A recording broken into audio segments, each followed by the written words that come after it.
Welcome back to another video.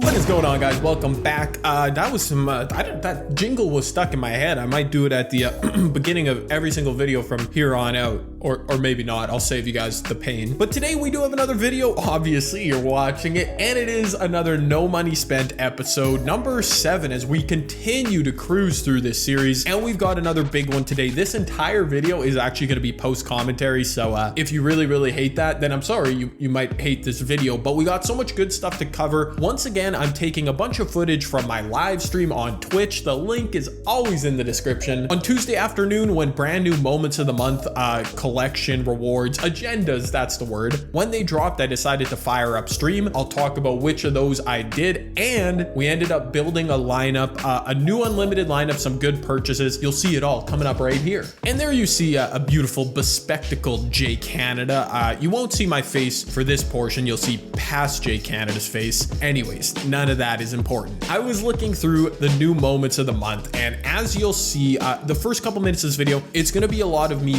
doing these Moments of the Months, and I will just talk about my thoughts over them. First of all, to get all the way to Ja Morant, this grind seems ridiculously easy. I know people were talking about how it took them like 3 hours. Maybe it takes you 4. I think there's less online components to this one. So, well, as you can probably tell from the way I'm talking, I did not go all the way to get Ja Morant. I'm not sure yet if I'm gonna do so, just because I don't really love Ja Morant cards this year, believe it or not.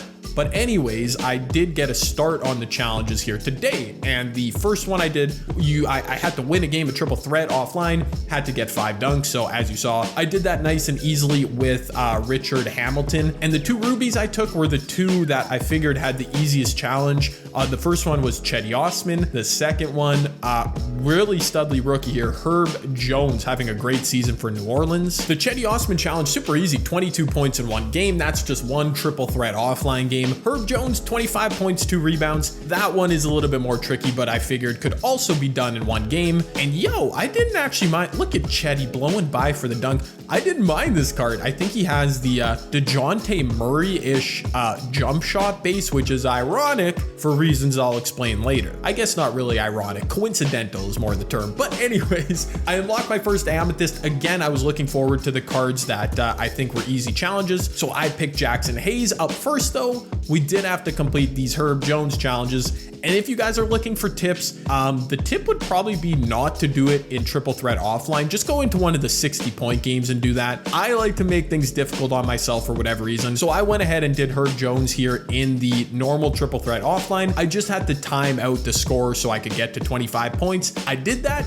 and I scooped up Mr. Isaiah Roby as my second Amethyst. And again, I'll remind you guys here, I wasn't doing these challenges like in an order to potentially get Ja. I was looking for the cards, the easiest way to get to 2 pink diamond cards. You'll see which ones I end up choosing, but yeah, I had my eye on 2 pretty good looking pink diamond cards. But you guys can let me know down below, should I go all the way for Ja? I guess I probably could. But at this point, I had picked up Isaiah Roby and Jackson Hayes. Jackson Hayes challenge, you're gonna see a montage here, is to get 22 points in a game on 100% shooting. I freaking failed this challenge in triple threat offline at least 10 or 11 times. I think I only show you like 6 or 7 of them here. I kept getting like reasonably close, and then yeah, like I get blocked right there, stupid block animation. I would miss like an easy bunny inside.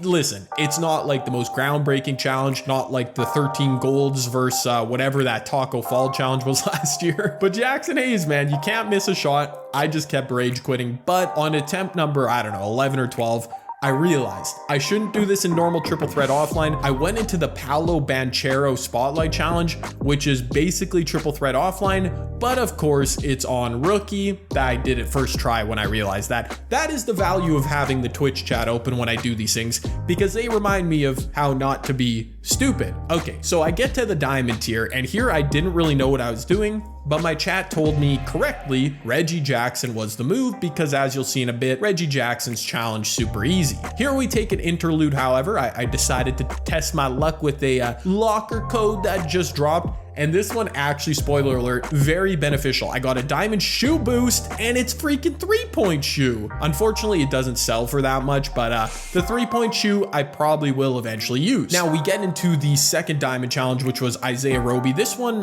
if I remember correctly, pretty easy. It might have taken me a couple times because again, in Triple Threat Offline, I had to time out how to get to 26 points to 2 blocks, but I did it.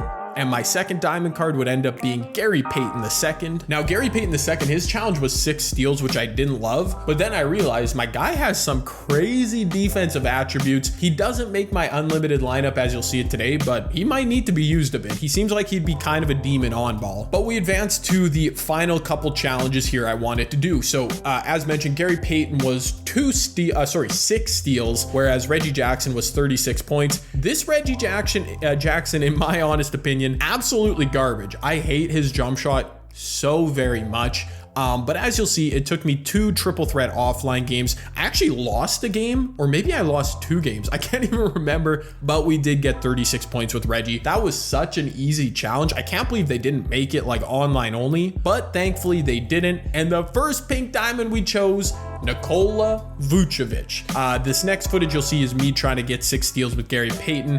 Vucevic was a card that as soon as I saw the Moments of the Month drop, I knew I needed him because my big men, like my center position, has been a real lackluster spot for me. Vucevic isn't anything crazy, but he's a really elite sharpshooter and he's really big. So I figured for free I'd take him. And for our second pink diamond, I decided to take, as you'll see, DeJounte Murray. And that one, it was actually a really tough decision because the other weakness for my team, it's been my center position and point guards because there's just not very many good free or budget big point guards. Tyrese has a bit of a height advantage over DeJounte. DeJounte has a better wingspan. Tyrese actually has better interior defensive attributes than DeJounte, but DeJounte has more overall defensive Hall of Fame badges. And Tyrese's jump shot, unfortunately, is on normal timing. So actually, DeJounte, not a bad comparable offensively. So that's why I decided to take him. Now we get into the lineup building portion of this video. And the first pickup, it was a must-have. I know a lot of you guys commented too, and that was Scottie Pippen, which gave me 8 cards here that I was feeling pretty confident about. As you could see, Scottie, I figured he would be like my premier defender. So after this, me in the Twitch chat tried to figure out some other cards to potentially add. As you see, I did hover over and look at Galaxy Opal, Zach LaVine. I think my footage here might be a little bit choppy. I'm sorry for that, but Zach LaVine was interesting to me. Rudy Gay, Terry Dishinger, the dentist, apparently he's still pretty usable. But then someone suggested aptly that Scottie Pippen actually super comp as like a primary ball handler. He's not just a defensive card. So there were a few badges we figured I could slap on him. It was hyperdrive, it was ankle breaker, it was whatever one quick chain you saw there. So I picked up those badges for Scottie. I also picked up Rudy Gay, who's a card I always enjoy using. He's like 45k, that seemed very reasonable. Then I went ahead and chucked my boy Glenn Rice back into the lineup, and here you see it, y'all. My Team Unlimited lineup for the moment. It's always open to change, so always feel free, give me suggestions for cards. I know, like I said, a lot of you guys agreed with my Twitch chat that Scottie Pippen was a must cop. I added some badges to him. Rudy Gay is a card that I always love, so for 45k, that seemed like a reasonable price. I'm okay with that, but I'm always on the lookout for more improvements. We added DeJounte, we added Vucevic. Now let's see how they performed in a little gameplay. And keep in mind, with the exception of a couple games I've played on stream, I have not fared very well in my Team Unlimited yet on this account. I don't think I posted a W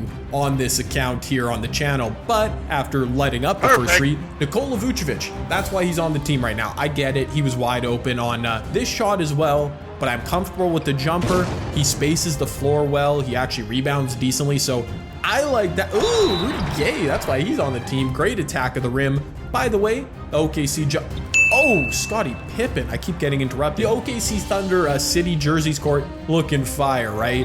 That sequence right there was frustrating. No clue how I didn't get a steal with DeJounte. I was really trying to make things happen defensively with DeJounte, with Scottie Pippen to show their ultimate value on that end. Didn't really work out so well, but you know, I'm always learning. This was only like my second or third game with this lineup. Look at AK-47. What a block. And DeJounte Murray for 3 with the green. His jumper, yeah, it's a bit slow, might not be comp, but when I was open with DeJounte in this game, as you'll continue to see, we were greening, just like with Rudy Gay there. Had a nice 4-point lead going through to the second quarter, but I just could not shake this opponent, man. He was very, very good. Another good look from Rudy Gay. He was getting busy here early in this game. I kind of just realized that. At this point in the game, it was a 4-point game. Sidney Moncrief, I brought in the bench. Sid Moncrief, really nice steal there. That was actually the CPU that did it. I was able to get an ugly bucket in here. Larry Bird, man, I don't love Larry Bird. He scores ugly baskets for me, hits a lot of whited jump shots because I can't green his shot for whatever reason. We'll take it, but Larry's not my favorite. Speaking of whites, Glenn Rice in the corner. He hit a few of those, but my opponent hit a white that was contested, so I didn't feel bad. When before the halftime break, Glenn Rice another white. That was beautiful.